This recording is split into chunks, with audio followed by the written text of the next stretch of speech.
99,6 dirasa. Assalamualaikum warahmatullahi wabarakatuh. Selamat sesi ketiga pagi ini pada program Silaturahmi Pagi. Warahmatullahi wabarakatuh. Dan pada pagi hari ini seperti yang sudah saya sampaikan di awal tadi, bahwa kita akan dialog pagi ya, dan tentu saja tema yang akan kita angkat itu terkait dengan pencegahan kekerasan di lingkup kampus. Telah hadir di studio kami yaitu Prof. Siti Sakara, dan juga kita tahu aktivitas beliau begitu banyak di luar sana ya, dan calon rektor dari ini. Nah, saat ini selain kita bersiaran melalui live streaming maupun juga secara analog, kita juga live YouTube melalui Trans FM Makassar yang tidak menonton langsung melalui channel YouTube kami yang selalu kami memberikan yang terbaik untuk Anda. Sahabat Ras, berbicara terkait dengan kekerasan seksual di perguruan tinggi ini benar-benar terjadi, dan sayangnya korban masih belum berani melakukan pelaporan meskipun di kampus ada lembaga yang dapat membantu. Peristiwa ini juga melibatkan pelaku dari kalangan mahasiswa, mahasiswi, dosen maupun juga tenaga pendidikan lingkungan SMA, dan juga lain yang dapat terjadi di dalam proses belajar mengajar masyarakat, kuliah, kerja nyata, dan pada sore pagi hari ini kita akan membicarakan terkait dengan bagaimanakah itu bisa terfilter dan juga bagaimana pihak kampus bisa speak up ya dengan kondisi kekerasan yang kerap terjadi. Saya langsung saja menyapa narasumber saya. Assalamualaikum, Pak Prof. Waalaikumsalam warahmatullahi wabarakatuh. Siswa dan Ya, apa kabar Bu Prof? alhamdulillah sehat. Alhamdulillah. Ya, Bu Prof, bicara soal kekerasan, tidak hanya kekerasan secara fisik maupun verbal, tetapi kekerasan di kampus boleh dikata ini kerap terjadi. Sejak zaman ospek itu pun juga kerap terjadi. Nah, kalau kita melihat kampus tempat kita menimba ilmu, di sana ada tenaga pendidik dan juga yang tentu saja lebih paham. Nah, kenapa? Kalau kita bicara lebih luar dulu, Prof. Kampus ini kalau dilihat secara kasat mata seperti apa sebenarnya lingkungan kampus yang ya bisa aman lah gitu. Ya, makasih sahabat Ras yang saya hormati. Ya, kampus sebenarnya diharapkan baik melalui undang-undang maupun kebijakan kampus sendiri, mahasiswa yang berada di kampus, mahasiswa maupun mahasiswa yang di kampus seharusnya nyaman untuk menuntut ilmu, untuk sosialita dan lain sebagainya. Tapi kadang kondisi kenyamanan mahasiswa itu terganggu dengan suatu kasus yang kita tidak bisa nafikan adalah kasus kekerasan seksual yang terjadi dan korbannya itu banyak perempuan. Dan sekalipun ada kasus ya ada juga laki-laki korban. Nah, ini kan yang sangat memprihatinkan kita di ruang-ruang pendidikan seperti itu terjadi kekerasan seksual. Ini bukan saja di kampus yang kita, seluruh kampus baik yang di skala nasional maupun Sulawesi Selatan itu kan terjadi hal seperti itu. Itulah yang memprihatinkan kita dan tentu kita punya komitmen yang sama bagaimana kita menjadikan kampus itu menjadi kampus yang aman, kampus yang kondusif, kampus yang minim kekerasan terhadap perempuan terutama dan juga kepada mahasiswa. Kira itu yang menjadi persoalan kita. Data-data kekerasan seksual itu kan semakin hari semakin meningkat. Peningkatan itu bukan karena persoalannya, tapi ada kesadaran dari mahasiswa sendiri untuk melaporkan kasusnya. Sekalipun sekali lagi itu masih dalam tataran yang sangat secret dan mereka itu malu dan ada budaya. Kalau saya melaporkan ini mungkin saja, apalagi kalau pelaku itu adalah pelaku yang dihormati, dilakukan oleh tenaga pendidikan atau mungkin dosen atau bahkan yang punya jabatan. Ini kan kalau mahasiswa melapor bahwasanya ada ketakutan bahwa mereka akan ya macam-macam, mungkin dia akan dikeluarkan atau apalah sanksi-sanksi akademik yang akan dikasih, padahal itu kan belum tentu dan seharusnya sebagai perempuan dan juga ya sebagai aktivis menurut saya itu tidak boleh terjadi. Jadi ada ketakutan untuk melaporkan seperti yang disampaikan tadi itu. Nah, Prof, kalau kita lihat ya sayangnya pengetahuan siswi itu maupun mahasiswa terhadap kekerasan seksual itu masih terbatas. Bahkan para korban pun masih Mini melaporkan kasus kekerasan seksual yang menimpa dirinya. Iya. Kalau kita mungkin kejadian itu sudah ada jauh sebelum Iya. sekarang ini kita ada keterbukaan, Prof ya. Jauh mungkin sebelum terjadinya. Dan sekarang ini ya kita boleh berhitung kampus-kampus mana saja yang melakukan dalam tanda kutip untuk memberikan ruang bagi mahasiswinya untuk untuk bicara tentang apa sebenarnya yang terjadi gitu. Nah, sebagai tenaga pendidik, Prof mau izin, pastinya Prof juga punya rasa empati, Iya. punya rasa bagaimanakah kampus itu bisa ramah, bagaimana menciptakan keramahan kita, terkhusus tenaga pendidik maupun juga para mahasiswi nyaman berada di wilayah kampus.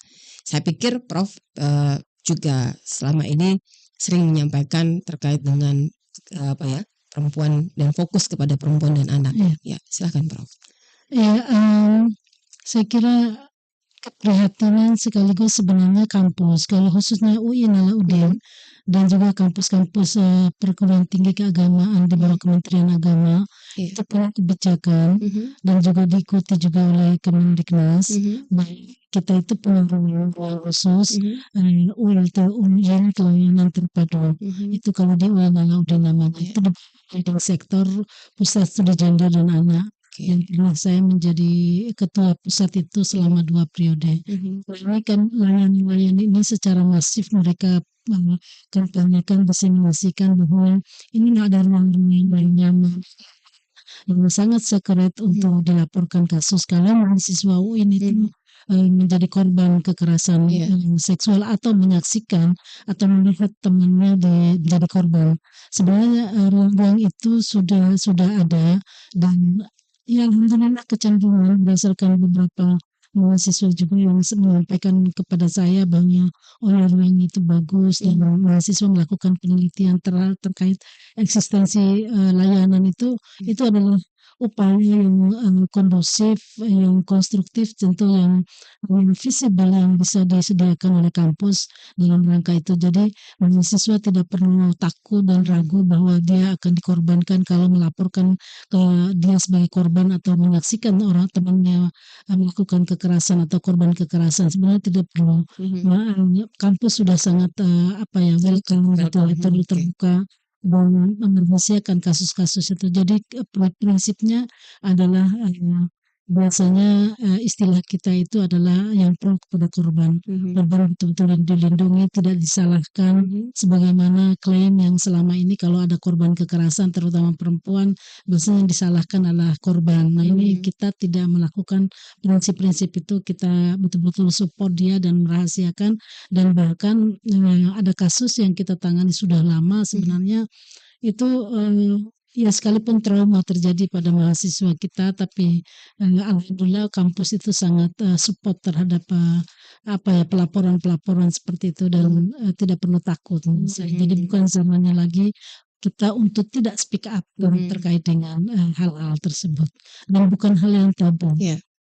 Memang bukan yang tabu, Prof. Tapi kita anggaplah ketika ada korban di lingkup kita itu traumatik mungkin ya, traumatik yang dirasakan oleh korban.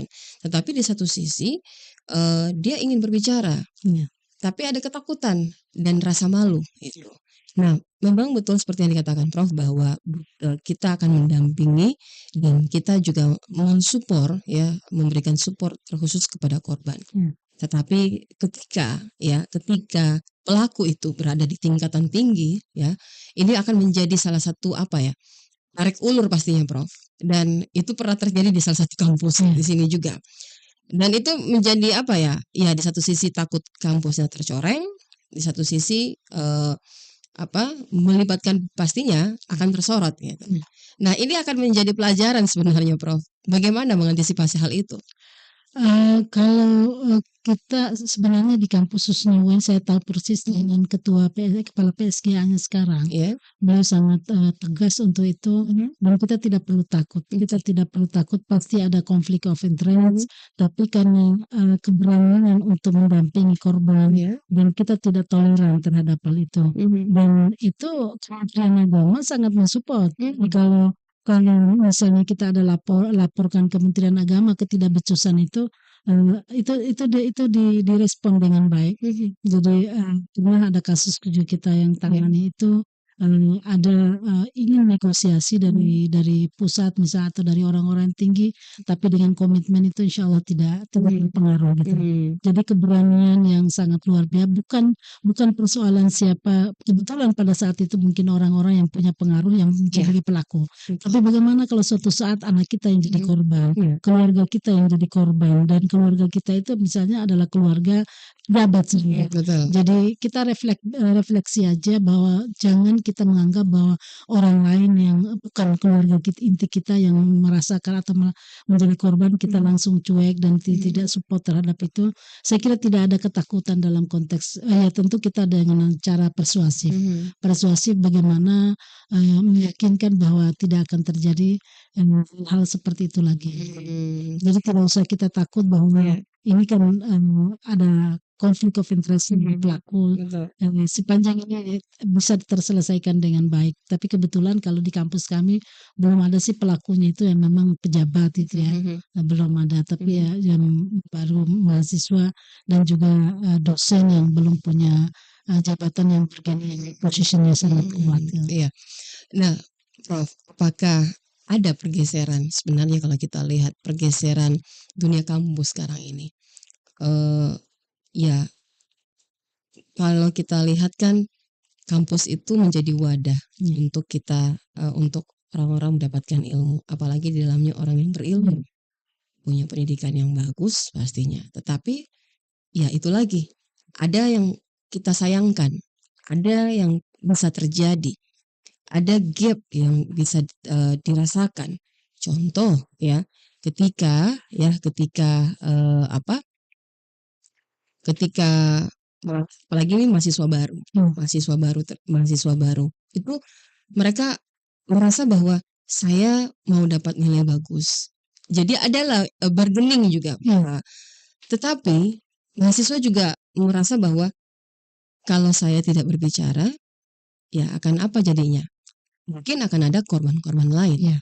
Nah, apakah Prof melihat bahwa budaya di dalam kampus itu mulai pelan-pelan tergerus kah? Atau ada gesekan atau seperti apa, Prof? Mungkin saya akan merespon bahwa upaya sistematis yang dilakukan kampus dalam rangka memberi ruang tidak toleran terhadap kasus-kasus kesalahan adalah dengan adanya tadi fasilitas yang ULT itu, yang juga di kampus kami, ke kampus UIN Alauddin khususnya itu adalah kita punya kurikulum atau bahan ajar, dan kita punya mata kuliah yang terkait dengan gender dan hukum Islam, misalnya gender dan komunikasi, gender dan sosial, perkembangan sosial dan jadi ada mata kuliah itu yang kita memang memastikan beberapa tahun yang lalu itu harus ada di seluruh. Jadi mahasiswa sejak semester 2 bahkan itu sudah tersadarkan bahwa relasi gender yang normal itu yang seperti ini, yang tidak normal itu seperti ini. Jadi kita penguatan di bidang edukasi juga, dan juga penelitian mahasiswa sangat kondusif tentang itu, sangat produktif terkait dengan relasi gender. Sehingga upaya itu bagi kita adalah cukup signifikan pemahamannya, ada perkembangan, ada pergeseran yang dilakukan baik oleh dosen, pengambil kebijakan, tenaga pendidikan, dan juga mahasiswa. Jadi itu karena saya tahu persis sejak awal bagaimana program-program itu terjadi di UIN Alauddin, dan sampai sekarang ya kita alhamdulillah, sekalipun pada catatan tetap ada sih yang kecolongan gitu, tapi mahasiswa sudah sadar bahwa ini tidak benar gitu. Itu sudah kesadaran kolektif itu yang kita bangun, dan bersyukur ada perkembangan yang luar biasa bisa samping memang respon yang luar biasa dari Dirjen Pendidikan Agama Islam dan juga Kementerian Agama, dan hari ini Gusmen itu sangat support terkait dengan perkembangan relasi gender di masyarakat di perguruan tinggi khususnya PTKIN. Iya. Kalau kesadaran kolektif memang sudah terbangun, Prof, ya. Nah, kita lihat di sini bukan hanya kekerasan seksual yang terjadi sebenarnya di kampus. Ketika turunan dari senior dan junior, ini kerap terjadi. Kemarin salah satu viral juga di kampus, di salah satu kampus, dan itu bukan hanya bukan kekerasan seksual sebenarnya, kekerasan fisik terjadi. Nah, ini menjadi apa ya? Sepertinya menjadi budaya, Prof. Menjadi budaya di setiap kampus ketika ada seorang junior dan senior bertemu, atau ada wilayah-wilayah atau area yang sebenarnya ini wilayah senior loh, ini wilayah junior yang tidak boleh kalian lewati. Nah, apakah itu sebenarnya apa ya, budaya kita sendiri, atau itu budaya yang dibuat-buat, atau memang kampus ini yang tidak ramah gitu? Gimana tuh, Prof? Kalau melihatnya seperti apa itu? Karena saya pernah menjadi wakil rektor bidang kemahasiswaan, dan kita juga menyadari langsung dengan mahasiswa. Itu sebenarnya terjadi karena ada tidak ada komunikasi langsung antara pimpinan dan juga lembaga kemahasiswaan dan lembaga mahasiswaan kepada juniornya. Kalau itu terjadi, kalau di kampus ketika waktu saya Warek 3, komunikasi itu intens. Memastikan bahwa mahasiswa misalnya kita punya aturan jam 5 itu tidak boleh di dalam kampus, atau boleh ada komunikasi atau ketemu antara junior dengan senior, itu harus di ruang-ruang terbuka, nggak boleh tertutup. Itu pun masih kadang missing. Tapi persoalan menurut saya itu terjadi kalau ada komunikasi yang baik antara pihak pimpinan lembaga kemahasiswaan dan junior. Itu tidak akan kecolongan itu tidak terjadi. Tapi itu komunikasi menurut saya. Kalau tidak terjadi, kita melakukan pembiaran terhadap aktivitas mahasiswa. Bukan berarti kita menghukum mahasiswa, tapi ada kode etik yang harus dibangun kepada mereka, dan ada aturan-aturan. Sekalipun kadang kita dikomplain oleh mahasiswa, kenapa kita dibatasi, kita kurang merdeka. Tidak dibatasi, cuma ada komunikasi. Kalau terjadi kegiatan dan lain sebagainya, ada komunikasi dan tegas. Ketika terjadi pemukulan atau apa kekerasan fisik dari senior kepada junior, atau sebaliknya, kita tegas bahwa kerana hukum, kalau itu hukum, atau menyelesaikan di internal melalui komisi KPKI, kode etik di kampus. Saya kira kalau itu yang terjadi, akan kurang tereliminasi dengan baik. Iya, kampus-kampus yang tidak yang kurang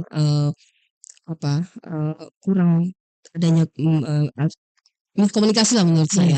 Itu pasti tidak terbangun komunikasi. Nah, tadi Prof katakan ketika menjabat sebagai WR3 dan itu akan bersentuhan langsung dengan mahasiswa, itu membangun komunikasi. Nah, saya tertarik, Prof. Bagaimana sebenarnya bentuk komunikasi yang dilakukan oleh Prof ini sampai komunikasi itu terbangun secara intens, dan sekalipun tetap ada kecolongan, tetapi tidak menutup gitu, tidak memberikan tidak tertutup. Jadi bukan privasi, Prof. Jadi ada ruang yang terbuka bahwa seperti ini, ada kita bangun komunikasi. Silakan, Prof. Ya, yang pertama kita buat sistem dulu. Sistem itu kita bangun misalnya dalam kode etik mahasiswa, dan itu disosialisasikan, didiseminasikan setiap ada mahasiswa baru, setiap ada pertemuan. Jadi kita buat sistem di tingkat rektorat. Setelah itu disebarluaskan Wadik-Wadik 3, Wakil Dekan 3, dan juga ketua jurusan, yang ditempel kadang di pembicara dan seterusnya, itu ada kode etik. Jadi ada sistem yang dibangun. Setelah sistem itu dibangun, maka kita implementasikan sistem itu. Dengan itu bagaimana komunikasi. Kalau mahasiswa punya masalah, mereka saya welcome, memang saya terbuka misalnya. Atau kalau tidak, kadang mahasiswa tidak ke Wadik 3-nya, langsung ke saya sebagai wakil rektor. Jadi saya akan terbuka, mau demo, mau apa, bahkan aturan. Ketika kita membuat demo itu apa argumentasinya? Argumentasinya harus jelas, harus ada data yang valid. Itu yang saya bangun kepada mahasiswa, dan ketika mahasiswa pada pada saat itu yang mereka senang itu yang kedua. Jadi ada sistem, ada koordinasi langsung ke bawah. Dan secara personal saya setiap sore itu keliling kampus. Oh, Setiap sore jam 5 itu keliling kampus, kadang keliling dengan diwakili. Kalau saya ke Fakultas Sains misalnya saya didampingi oleh Wadik 3 Sains atau salah satu dosen di situ saya panggil untuk memonitor secara langsung sehingga mahasiswa jadi merasa diperhatikan gitu. Oh ini ada. Jadi kita memperhatikan mahasiswa juga kalau ada keluhannya disampaikan dengan baik. Itulah yang menurut saya adalah komunikasi yang intens, yang terbuka. Kita tidak menunjukkan ketidaksukaan pada mahasiswa, tapi ketegasan itu ada. Dan juga sebagai ibu misalnya atau ada komunikasi kayak mereka kurang kasih sayang, itu semua lini kita laksanakan sehingga terjadi kondusivitas yang menurut saya ya agak pada saat itu dibandingkan dengan tahun-tahun sebelumnya. Jadi itu yang kita bangun jadi sistem, jadi tolak ukur dari dasar kebijakan kita. Jadi kita kalau ada kita berikan reward, kalau ada pelanggaran kita punishment betul. Jadi itu yang terjadi sehingga mahasiswa juga belajar. Kalau melihat dari refleksi mahasiswa itu dianggap sebagai terbuka karena itu. Mereka demo tapi ada demo itu harus terukur, tidak boleh ada kekerasan, tidak ada kerusakan fasilitas itu tegas. Jadi alhamdulillah berjalan dan berdampak sampai sekarang. Itu kalau di kampus UIN sendiri, Prof ya, ini berkiblat ke UIN karena Prof sendiri sebagai seorang pendidik di sana dan pernah menjadi ketua pusat studi gender dan pasti juga tahu bahwa di sana seperti ini gejolak dan juga apa yang telah dilakukan dan Prof sendiri juga pernah WR3 ya pasti ini juga menjadi salah satu kekuatan Prof sendiri dalam hal untuk membangun komunikasi. Tetapi kita melihat kampus yang lain nih Prof. Mungkin apakah itu tidak terbangunnya komunikasi. Kalau di kampus UIN sendiri kan membangun komunikasi, tetapi kita lihat kita tidak menutup mata bahwa kampus-kampus lain itu ternyata tidak membangun komunikasi. Sebenarnya apa yang salah di sini, Prof? Sampai komunikasi itu tidak terbangun antara baik dosen maupun mahasiswa.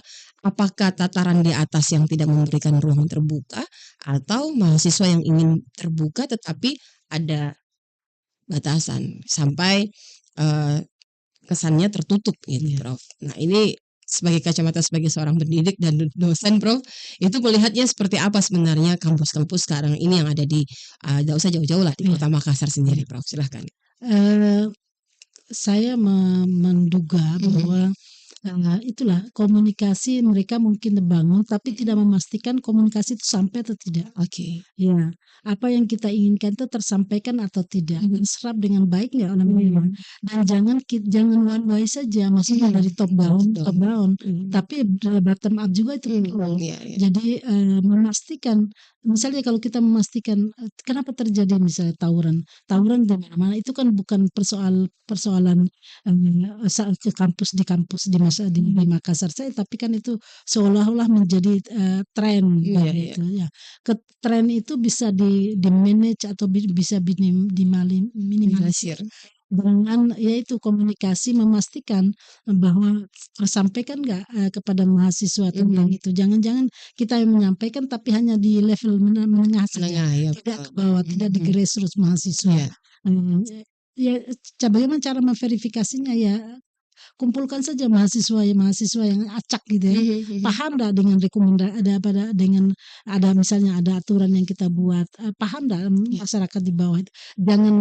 Jangan pengurus lembaganya, pengurus mahasiswa kan tersampaikan, tapi mahasiswa jangan sampai terjadi blok di situ. Nah, itu menurut saya. Tidak ada kampus yang tidak punya aturan, tidak ada punya kampus yang tidak ada manajemen seperti itu. Tapi kadang ya kita harus maklumi juga, sekalipun sudah sampaikan masa juga kadang karena persoalan hoax itu bisa berkembang menjadi ini juga sebenarnya. Kalau misalnya dia dapatkan informasi benar, akhirnya langsung, gerak di bawah tanahnya dan itu ya demo lah atau apalah. Demo sih mungkin tidak bagi masa misalnya ada tawuran dan lain. Iya. Nah ini kan sesuatu yang tidak valid, mereka dengar akhirnya bergerak tanpa data yang jelas sehingga perlu memastikan mahasiswa itu kalau saya ya memanggilnya. Kenapa mereka dan jangan melalui Komdis dulu, tanya dulu. Kalau saya biasa tanya dulu apa yang terjadi Secara pribadi, Prof, secara ya? pribadi. Oke. Tanya dulu apa yang terjadi. Saya tahu ini siapa, apa ya siapa sebagai ketua korlapnya istilah mereka. Iya. Korlapnya siapa saya panggil dulu apa yang terjadi. Jadi sebenarnya komunikasi itu bukan dalam konteks yang formal, tetapi informal dan in touch-nya kita dengan di bawah-bawah itu sangat dan juga mereka merasa mereka mahasiswa itu adalah bagian dari kita. Itu yang menurut saya itu efektivitasnya. Dan sekalipun kita sudah melakukan itu kadang juga kecolongan juga tapi itu adalah bagian dari dinamika kehidupan kampus yang sangat dinamis ya. Jadi paling tidak tereliminasi lah sedikit demi sedikit ya. Dunia kampus yang dinamis ya dan warna yang begitu banyak di dalam karena begitu banyak fakultas, begitu banyak mahasiswa dari berbagai wilayah yang juga tentu pola pikir pun berbeda-beda. Terima kasih untuk Anda yang masih bersama dengan kami, baik itu melalui channel YouTube kami di Ras FM Makassar ataupun yang saat ini tengah mendengarkan kami di 99,6 Ras FM maupun live streaming. Nah, kita masih berlanjut, Prof. Bagaimana sebenarnya kita ini bisa membangun bahwa kampus itu benar-benar menjadikan tempat yang nyaman untuk kita mengenyam pendidikan. Kalau kita melihat bahwa ya kita hanya butuh selembar ijazah, butuh waktu 3 sampai 4 tahun dalam proses pendidikan, tetapi ketidaknyamanan itu akan membawa mereka sampai rasa traumatik yang tidak berhenti hanya sampai di situ saja. Membangun komunikasi yang dilakukan oleh Prof tadi secara persuasif ya, pendekatan yang begitu itu sudah menurut kacamata saya yang juga orang awam paling tidak itu sudah hal yang dilakukan cukup bagus, Prof. Tetapi jarang jarang saya mungkin saya tidak melihat langsung tetapi itu jarang terjadi, Prof. Membangun komunikasi di dunia kampus apalagi ketika baik itu ada ataupun belum adanya kasus itu jarang terjadi, Prof. Nah, sebenarnya tidakkah salah kami, saya juga pernah menjadi seorang mahasiswa, tidakkah salah kami sebagai seorang mahasiswa ketika melakukan pendekatan kepada dosen ataupun pendidik bahwa saya butuh bantuan dalam hal apapun itu. Mahasiswa butuh bantuan secara psikologis, secara finansial, itu wajar. Jadi kayak butuh teman curhat. ya. Butuh teman karena kadang ada mahasiswa kita itu dia tidak punya kasih sayang di rumah. Nah, kembalinya kalau ke kampus ya kita terbuka untuk menjadi ibu dari mereka. Kadang itu ada mahasiswa yang menangis karena sedih gitu ya, cerita orang tuanya. Kadang kita merespon. Saya ingat sekali itu. Tapi anak itu menjadi baik. Jadi anak yang frontal yang ternyata setelah kita dekati anak itu punya masalah di rumah tangganya. Kita selesaikan, anggaplah saya sebagai ibumu. Akhirnya alhamdulillah dia baik. Dia terbuka, Prof. Terbuka.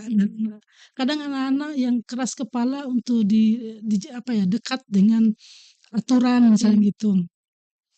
Misalnya ada anak yang panjang rambutnya, yang susah sekali dia sampai ya itu adalah bagian dari kehidupan dia.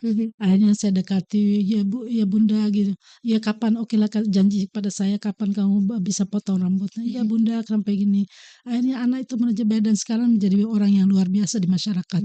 Jadi yang kita pendekatan itu ada yang pendekatan secara holistik anak-anak juga, ada yang spesifik kebutuhannya itu dan kebutuhan yang spesifik itulah yang sangat membanggakan. Jadi kalau mereka karena bagi saya mahasiswa yang potensial itu adalah mahasiswa yang kritis.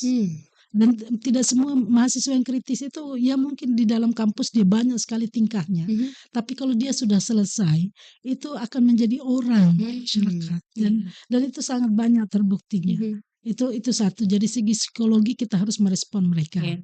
Yang kedua kadang mereka juga minta misalnya dukungan dana atau apa. Kadang mereka tidak mampu bayar uang kuliah. Jadi kalau dulu memang kita tidak boleh, jadi sudah menjadi. Jadi sebelumnya akhirnya kita bikin aturan. 1 bulan sebelumnya barang siapa yang tidak bisa membayar kuliahnya laporkan ke kita. Jadi laporkan apa masalahnya, laporkan di data. Jadi saya telepon kepada wadik duanya, coba ditalangi dulu. Nanti dia cicil sedikit. Jadi ada yang sepanjang mereka buka apa masalahnya kita selesaikan. Jadi itu yang sangat bagi saya yang sangat mendasar yang kita lakukan. Jadi mahasiswa itu jangan dianggap mereka bermasalah sekarang, tapi lihatlah mereka student today, leaders tomorrow, kan begitu ya. Jadi mereka itu harus kita dampingi, sekalipun ada juga yang kita tidak mampu dampingi karena persoalan, tapi sebenarnya banyak yang saya lihat itu dampingi secara pelan-pelan, tidak boleh kita caci maki, hargailah dia sebagai manusia apa adanya, karena karakter manusia itu sangat berbeda. Jadi bagi saya ada mahasiswa yang minta bantuan secara moral maupun secara finansial, itu sangat wajar karena mahasiswa kita bukan kelas atas. Mahasiswa banyak juga kelas bahkan nekat kuliah hanya karena kenekatan. Orang tua tidak punya apa-apa, dan justru itu menjadi bibit-bibit unggulan kita. Kalau kita benahi dengan baik, kita care dengan baik, insya Allah mereka akan menjadi potensial. Untuk pemimpin masa depan. Iya, saya menggarisbawahi Prof tentang apa yang Prof sampaikan tadi, bahwa ketika mahasiswi kritis, kritis dan mereka banyak tingkah, itu kadang-kadang dianggap nyeleneh dan dianggap bahwa mahasiswa ini suka ugal-ugalan di kampus, suka buat masalah. Tetapi tidak bisa kita pungkiri bahwa mungkin mereka tidak akan seperti itu terus-menerus. Dan Prof katakan tadi bahwa ternyata mahasiswa yang begitu banyak melakukan tingkah laku di kampus ternyata menjadi orang yang sebenarnya mungkin balik lagi ke rezeki, Prof ya. Balik lagi ke rezeki, dan terharu sepertinya Prof dengan apa yang saya sampaikan tadi, bahwa perlu membangun komunikasi dan pendekatan yang memang betul-betul mewakili orang tua. Nah, ini perlu direplikasi, Prof, menurut saya. Dosen-dosen, para pendidik itu perlu mereplikasi sebenarnya apa yang dilakukan Prof sendiri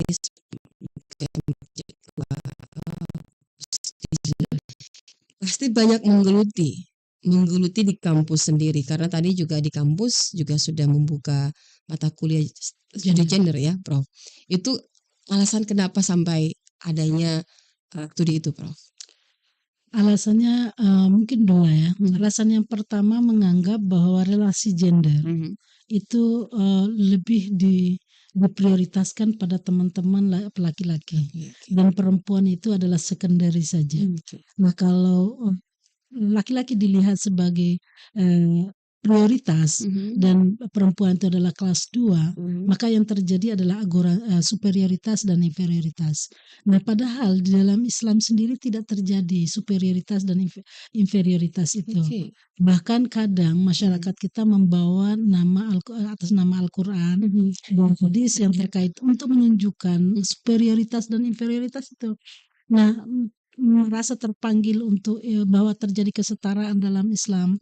Banyak ayat dan hadis yang terkait dengan kesetaraan laki dan perempuan, dan itu kita mengencourage mereka supaya kita belajar tentang itu, meluruskan apa yang terjadi. Yang kedua, di samping argumentasi yang terjadi di masyarakat itu kan terpengaruh dengan pemahaman agama yang seperti itu. Jadi bagaimana kita mendiseminasikan, melakukan penelitian, dan penelitian itu untuk dilakukan pengabdian pada masyarakat, akhirnya berefek pada kurikulum, dan itu kan siklus yang bagus dalam membangun suatu pengetahuan atau product knowledge yang sehingga itu yang terjadi. Jadi itu dasarnya sehingga kita Dan itu waktu itu ada juga project dari Kanada yang Mhm. mensupport kita sehingga alhamdulillah sampai sekarang Iya, mata kuliah itu semakin tersebar di berbagai, fakultas dan jurusan. fakultas. Ini sebenarnya menarik Prof, karena, kampus dari, UIN sendiri sudah melakukan adanya studi tentang, gender Iya, dan ini memang harus direplikasi. iya, Mungkin tidak hanya, di kampus merah juga iya, sudah melakukan itu karena melihat sekarang ini semakin, ke sini semakin tergerus dan, mmm, mahasiswa juga ada yang berani untuk speak up, ada yang tidak berani. mmm, Ketika mereka menjadi korban dan merasa bahwa, pelaku adalah orang iya, jauh posisinya, mmm, ya jauh posisi posisi bargaining dia mendapatkan, itu akan membuat mereka, sulit untuk mmm, menyampaikan bahwa saya mengalami, iya, saya korban, saya, harus kampus menyuarakan ini, harus dipublish. Nah, apakah, layak untuk kita publish, Prof? Karena biasanya kasus itu akan terpublish ketika sudah posisi redam. Posisi, masalah itu sudah tidak terlalu bergejolak. iya, Jadi, oh nanti ternyata ada kejadian seperti ini. Mungkin sudah 3 bulan iya. atau apa. Itu sebenarnya Iya, itu, pendekatannya harus publish. Begitu ada masalah langsung kita straight forward to langsung ke, kalau di kita di ULT. iya, Tapi kan itu lagi-lagi trust-nya, oke. mahasiswa pada kita sejauh mana. Mhm, Dia merasa terancam nggak nama baiknya atau iya, itu. Makanya dalam kode etik pelaporan itu tidak boleh kita buka aibnya, tidak boleh mhm, namanya, iya betul, identitasnya tidak boleh. iya, Nah, kecuali nanti dalam, saat-saat kalau terjadi sidang di KPKE atau mhm, atau di pengadilan mhm, misalnya. Itu data korban dan juga data pelaku itu seharusnya dirahasiakan mhm, untuk publik, dalam tepat sehingga ada kenyamanan dalam ini. Tapi kan, persoalannya tidak semudah itu juga. mhm, Persoalannya kadang, ya terjadi, konflik of interest dan lain sebagainya. mhm, Tapi menurut saya, laporkan itu adalah jalan yang terbaik, iya, adalah kontribusi kita untuk, minimalisir tadi persoalan kekerasan, mhm, gender itu. mhm, Iya, mhm, gitu. iya, Ya Prof, kita berada di penghujung. Kalau berbicara soal kekerasan, itu sebenarnya bukan hanya terjadi di lingkup kampus, tetapi mmm, kenapa menarik untuk kita bicarakan? mmm, Karena kampus menjadi salah satu wadah yang, sebenarnya bukan hanya tingkatan kampus, tingkatan iya, sekolah dasar, pertama maupun menengah, itu semua, ruang-ruang publik pendidikan, iya, itu ada saja kekerasan. Apalagi yang baru-baru heboh ini Prof, kemarin kami ribut di beberapa grup koalisi aktivis perempuan dan anak, itu terkait dengan adanya kekerasan yang dilakukan oleh seorang, militer ya, dan juga seorang pendidik, dan sampai membuat seorang anak yang, eee, ma anak yang berusia masih belasan kalau tidak salah itu mengalami kerusakan rahim, iya, dan itu mencoreng iya, mencoreng bukan hanya, eee, karena yang kita melihat bahwa pelakunya ini orang politikus. berpendidik, politikus juga ada. Iya, Jadi semua ranah kayaknya pelaku itu ya ada gitu Prof. Malah kita sekarang ini juga khawatir ketika kita menitipkan anak kita, ketika itu pelaku-pelaku justru orang-orang terdekat kita. Jadi kata orang tidak ada lah tempat yang ramah buat iya, sekarang ini kita, tidak ada orang-orang yang, memahami kita ataupun tidak ada orang-orang yang bisa kita jadikan, teman iya, ataupun, tempat menitipkan bahwa ternyata pelakunya dia juga iya. gitu. Sebenarnya apa yang harus dilakukan dalam hal ini biar ruang-ruang itu Prof itu, semakin mengecil Prof? Saya kira, kalau kita takut bahwa di mana-mana terjadi iya, Mhm, tetapi kita bisa, melakukan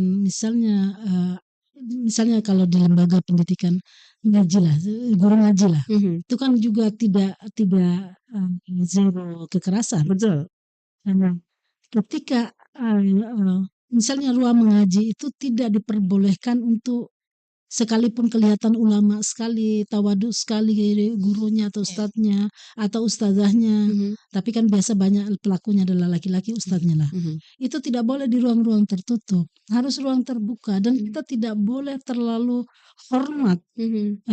terlalu percaya Mhm. kepada ustadz sekali bukan curiga, Mhm. tapi tidak terlalu percaya ruang-ruang terbuka untuk belajar ngaji dan lain Mhm. sebagainya. Kan kekerasan ini bukan saja terjadi di kampus yang tidak ada label Islam. Ya, betul betul. Di ruang-ruang pengajian, di ruang pesantren sudah banyak Sudah banyak kasus. kasus. Ini kan berarti bukan pesantrennya, Mhm. bukan institusi Islamnya, tetapi person orang yang attach ke situ yang Mhm. bermasalah. Jadi Kepribadian, wataknya. kepribadian karakter. Jadi salah satu tanda cara supaya tidak terjadi hal-hal itu di ruang terbuka. Mhm. Bila perlu ada CCTV di situ, kan sekarang tidak susah. Tidak susah, betul. Gitu ya. Jadi di Bisa ruang memantau langsung. bisa memantau langsung di ruang. Jadi pastikan orang tua ada lembaga itu untuk ada CCTV bisa monitor biar melalui HP kita kan. Betul. Jadi sebenarnya tidak susah kalau kita punya komitmen untuk sama-sama memberantas dan mempreventif terhadap hal-hal seperti ini. Mhm. Jadi kita tidak usah terlalu over ketakutan, berilah kepercayaan dan kita tetap monitor. Mhm. Monitor dalam arti oke tadi itu bagaimana pelaksanaannya. Mhm. Monitor kita orang tua dengan anak. Kalau anak pulang dari ngaji atau dari sekolah coba tanya-tanya apa yang terjadi, suruh cerita. Jangan jangan seolah-olah intimidasi, tanya, suruh dia cerita apa yang terjadi. Nanti kan akan terungkap dengan sendirinya itu. Betul. Ya ada tiba-tiba orang tua juga harus paham psikologi anak. Kenapa anak-anak ini tiba-tiba diam? Berarti ada masalah tadi itu berarti secara holistik kita harus melihat bukan saja sarana prasarana di pendidikan, metode pembelajaran dan lain sebagainya, tapi juga komunikasi anak dengan orang tua juga harus ada. Harus watch setiap 24 jam itu harus pastikan bahwa tidak terjadi apa-apa. Jangan terlalu percaya juga dan jangan juga terlalu takut. Karena kalau kita takut tidak bisa tidur dan bisa bahaya juga. Nanti kita fobia sendiri. Betul. Ya, memang betul, Prof. Ruang-ruang publik ya, ini sepertinya memang sudah tidak nyaman. Karena di kendaraan umum pun bisa terjadi, ya. Jadi bukan hanya di kampus saja itu bisa terjadi kekerasan, tetapi di sekitaran kita itu banyak sekali kejadian-kejadian. Tetapi rasanya miris, Prof, ya, ketika kasus kekerasan itu berada di lingkup pendidikan. Seolah-olah pendidik-pendidik ini tidak punya tidak karakter gitu. Padahal dia yang harusnya memberikan memberikan yang terbaik. Tetapi ya kata orang lagi-lagi tercoreng. Tapi apa boleh dikata?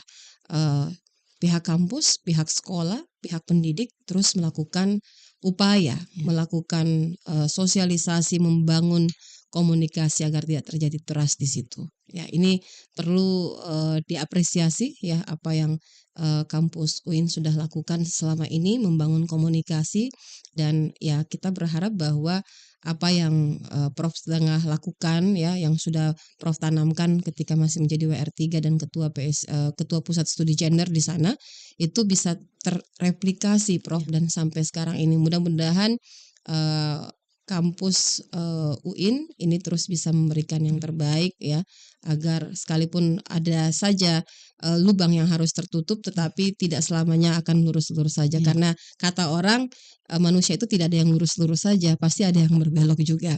Nah, terima kasih banyak Prof. Mungkin ada sebelum kita closing, mungkin ada yang ingin dihimbau kepada pendengar kita terkait dengan isu kita pada topik hari ini. Silahkan Prof. Makasih. Catatan penting dalam kekerasan seksual atau kekerasan berbasis gender ini adalah isu kita bersama, tanggung jawab kita bersama, mulai dari masyarakat, pendidik, penyedia layanan, kementerian, pemerintah terutama dan juga seluruh elemen masyarakat itu bertanggung jawab untuk sama-sama membuat masyarakat dan situasi di lingkungan kita menjadi kondusif sehingga tidak terjadi kekerasan seksual atau kekerasan berbasis gender.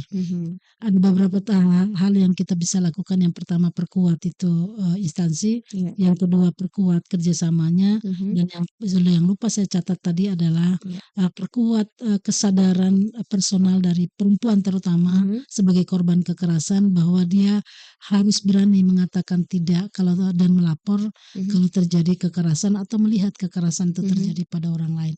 Saya kira itu dengan upaya bersama, saya selalu katakan ini adalah jihad kita semua untuk memperbaiki masyarakat, untuk memperbaiki kondusivitas layanan publik kita. Terima kasih. Iya, baik, terima kasih Prof. Memang perlu membangun komunikasi yang intens ya, tidak menutup apa yang sebenarnya terjadi, karena kalau kita berani berbicara, tentu juga orang di sekitar kita juga akan takut bahwa ternyata kita punya kekuatan untuk berbicara. Jadi terima kasih banyak Prof ya sudah memberikan pencerahan bahwa seperti inilah kampus di sana, dan mudah-mudahan itu terus diterapkan ya, dan bisa menjadi cerminan bagi kampus-kampus lain. Dan ya saya juga tidak lupa untuk terus menyampaikan semangat buat Prof yang saat ini juga tengah berproses berjuang, satu-satunya perempuan calon rektor Universitas UIN ya, Islam Negeri, yang saat ini juga ini untuk periode berikutnya Prof ya. Padahal setahu saya Prof juga pernah ikut sebelumnya Prof. Pernah ikut. Mudah-mudahan kali ini terpilih Prof. Amin. Sukses dengan segala aktivitasnya Prof ya. Tetap bersama dengan kami di sini para pendengar dan juga maupun yang menonton channel YouTube kami. Nantikan juga talk show kami dengan isu yang berbeda. Terima kasih sekali Prof ya. Sukses dengan segala aktivitasnya, sehat selalu. Saya Ruby Arianti pamit dalam kegiatan talk show pagi hari ini dengan tema kita bagaimana menurunkan kekerasan di lingkup kampus ya. Mudah-mudahan tidak ada lagi ya, kita berharap bisa zero. Selamat pagi dan assalamualaikum warahmatullahi wabarakatuh. Salam warahmatullahi wabarakatuh.